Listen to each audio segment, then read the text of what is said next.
Ajit Pawar plane crash हादसा या फिर साजिश की बू, ऐसी तमाम थ्योरी कुछ कुछ निकलकर सामने आने लगी है। कुछ लोगों की प्रतिक्रिया सामने आ रही है। हादसे से पहले जो जानकारी निकलकर सामने आ रही है वो लगातार आप तक पहुंचा रही हूं, लेकिन अब कुछ चौंका देने वाली बात इस हादसे को लेकर सामने आई है।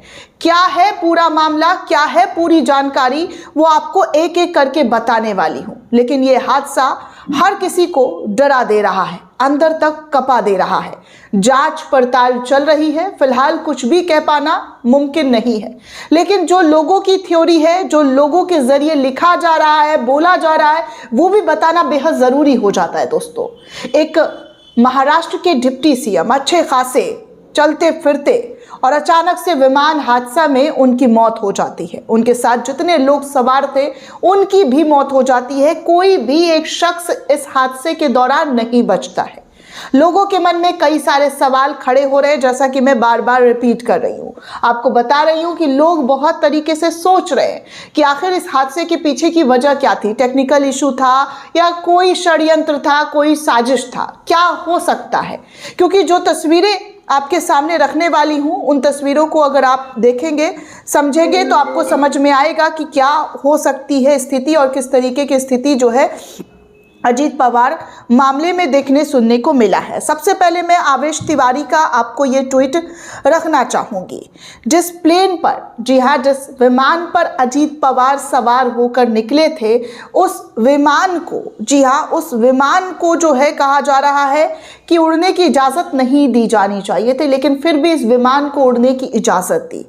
एक नेता की जिंदगी चली गई, उसके साथ और भी 5-6 लोगों की जानें चली गई हैं। आप समझ रहे हैं ये कितना बड़ा हादसा हुआ है। और इतना बड़ा हादसा और लापरवाही की भी बात निकलकर सामने आ रही है कि कैसे इस हादसे में लापरवाही जो है साफ साफ तौर पर देखने सुनने को मिली है। अभी बीते साल भी दोस्तों इस देश ने बड़े हादसे देखे हैं। गुजरात में एयर इंडिया प्लेन क्रैश हुआ था, उससे पहले भी सीडीएस की मौत हो गई थी, आप सभी को पता है। गुजरात वाले में तो पूर्व मुख्यमंत्री जो थे गुजरात के, विजय रूपानी, उनका इस हादसे में मौत हो गया, उनकी जान चली गई थी। लेकिन ऐसे हादसे बार बार रिपीट हो रहे। साल की शुरुआत है और साल 2026 का पहला महीना, और पहले महीने में महाराष्ट्र के डिप्टी सीएम की मौत कई सारे सवाल लोगों के मन में खड़े कर रहे हैं। खैर, आवेश तिवारी का ये ट्वीट आपके सामने रखना चाहूंगी। विमान हादसा स्पॉट पर मौजूद लोगों ने जो है, वहां पर जो मौजूद है, वो उनके आंसू नहीं थम पा रहे, इस कदर रो रहे, इस कदर गमगीन है। खासकर अजीत पवार के समर्थकों के बीच तो बहुत ही ज्यादा माहौल खराब है। लोगों में आंसू जो है बहे जा रहे हैं, उनके समर्थकों के, रो रो कर उनका बुरा हाल है, उनके परिवार के लोगों का बुरा हाल है। आपको बता दूं कि अजीत पवार को लेकर आवेश तिवारी के जरिए ट्वीट करते हुए सोशल मीडिया एक्स पर लिखा गया कि अजीत दादा जिस एयरक्राफ्ट के क्रैश होने की वजह से मरे हैं, उसी को इन्वेस्टिगेट कर रहा था। जी हाँ, उसी को इन्वेस्टिगेट कर रहा था। जिस विमान LEARJET 45XR ने उनकी जान ली, वो मुंबई एयरपोर्ट पर महज 2 साल पहले सितंबर 2003 में पूरी तरीके से दुर्घटनाग्रस्त हुआ था, जिसमें 3 लोग घायल हुए थे। उनकी रिपोर्ट भी है नीचे कि कैसे इस विमान में 2023 में बहुत बुरी तरीके से दुर्घटनाग्रस्त हुआ था, 3 लोग बुरी तरीके से घायल हो गए। तमाम खामियों के शिकार इस सीरीज के विमान को फिर से उड़ने की अनुमति कैसे दे दी गई? किसने दी? DGCA क्या कर रहा था? जब इस विमान में पहले से खराबी थी, इस विमान में हादसा हो चुका था, तो फिर इसको उड़ाने की इजाज़त कैसे दी गई? जो जानकारी मिल रही है, जिस ऑपरेटर VSR वेंचर्स का ये जहाज है, वो पुराने रद्दी किस्म के विमानों को VVIP ड्यूटी में लगवाती रही है। दिल्ली के महिपालपुर में इसका ऑफिस है।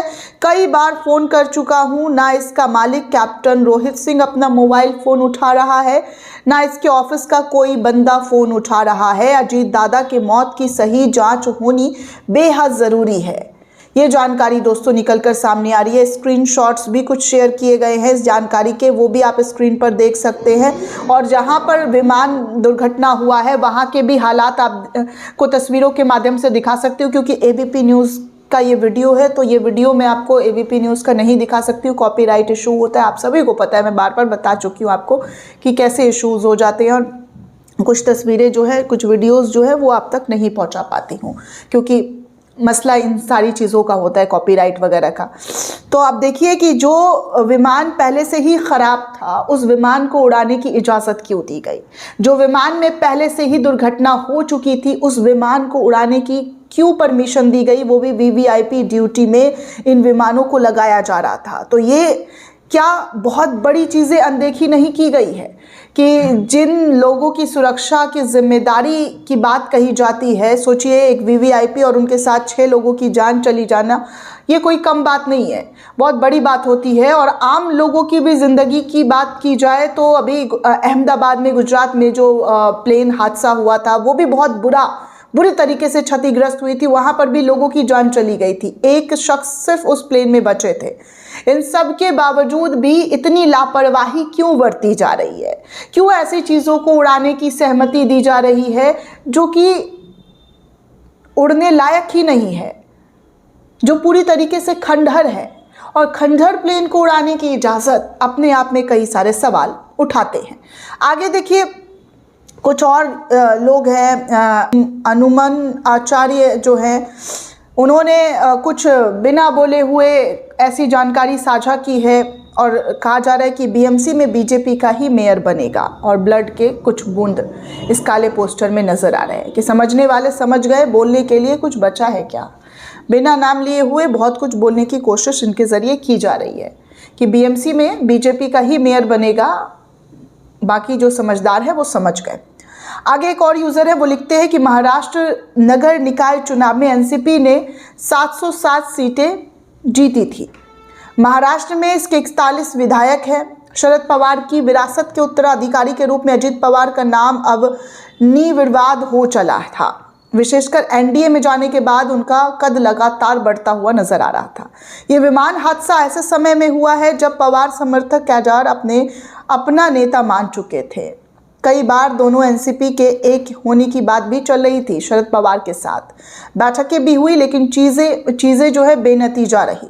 क्या सुप्रिया सुले ये सब संभालेंगी या एनसीपी का नेतृत्व अब अजीत के बेटे पार्थ या जय में से किसी एक को जाएगा? ये सारे सवाल भी इस वक्त उठाए जा रहे हैं। लोगों के मन में जितने सवाल आ रहे हैं उतने उठ रहे हैं, लेकिन इन सभी से एक ऐसे सवाल जो ख़राब प्लेन का उड़ना और परमिशन देना, इन तमाम चीज़ों के बीच बहुत सारी चीज़ें जो है लोगों के मन में शक और सूबा पैदा कर देते हैं।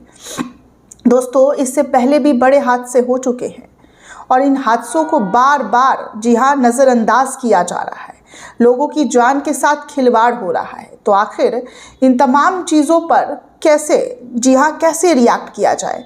क्योंकि महाराष्ट्र के डिप्टी सीएम का आज प्लेन क्रैश में मौत हुआ है। इससे पहले भी जी हाँ देश के कई दिग्गजों के मौत हो चुके हैं। तो क्या इतनी बड़ी लापरवाही बार बार दोहराने की कोशिश की जा रही है, जिसको जो प्रायोरिटी होनी चाहिए थी वो प्रायोरिटी जो है देश के सामने निकलकर सामने नहीं आ रही है? आप सभी को याद है एयर इंडिया प्लेन क्रैश में विजय रूपानी ने जान गंवाई थी।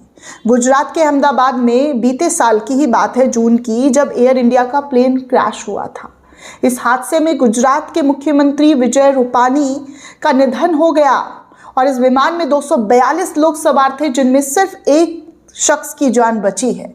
उसके बाद आपको बता दूं, जीएमसी बाल योगी की हेलीकॉप्टर दुर्घटना में निधन हुई है। लोकसभा अध्यक्ष के तेलुगु देशम पार्टी के जो नेता हैं उनके निधन की खबर निकलकर सामने आई दोस्तों कि लोकसभा अध्यक्ष और तेलुगु देशम पार्टी के नेता जीएमसी बालयोगी की 3 मार्च 2002 को एक हेलीकॉप्टर दुर्घटना में मृत्यु हो गई।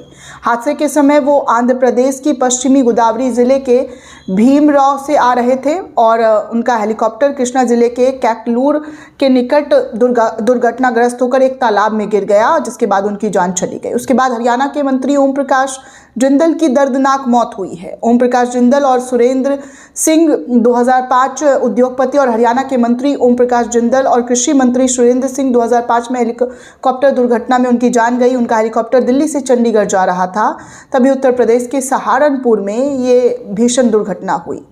उसके बाद YS राजशेखर रेड्डी के विमान हादसे की मौत की खबर सामने आई 2009 में। जी हाँ, 2 सितंबर 2009 में उनकी हेलीकॉप्टर हादसे में जान चली गई। ऐसे बहुत सारे दिग्गज हैं दोस्तों जिनका नाम जो है आपने बीते कुछ सालों में सुना होगा। CDS जनरल विपिन रावत के हेलीकॉप्टर की घटना की भी हमने आपको तमाम कवरेज दिखाई थी कि कैसे उनकी जान जो है चली गई थी। अचानक से खबर आती है कि CDS विपिन रावत अब इस दुनिया में नहीं रहे।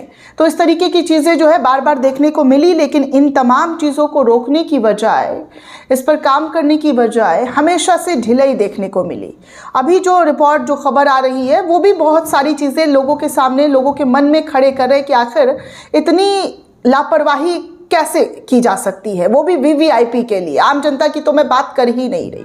आम जनता, लोग मर जा रहे हैं, उनके बारे में कहाँ कोई पूछता है। लेकिन जो VVIP लोग हैं, जो राजनीति में बड़ा दम रखते हैं, बड़े उनके चर्चे हुआ करते थे, नाम जो है कितनी बार सामने आया है, और ख़ासकर मनमुटाव की भी खबरें आपने देखी सुनी होंगी। तो ऐसे हादसे अचानक से हो जाना, ये लोगों को थोड़ा सा मतलब घर कर रहा है, दिमाग में पिंच कर रहा है कि आखिर हो क्या रहा है। दोस्तों, आपको क्या लगता है, हमें कमेंट करके ज़रूर बताइएगा। साथ ही साथ चैनल को ज़्यादा से ज़्यादा लाइक, शेयर और सब्सक्राइब करना बिल्कुल भी ना भूलें। जय हिंद, जय भारत।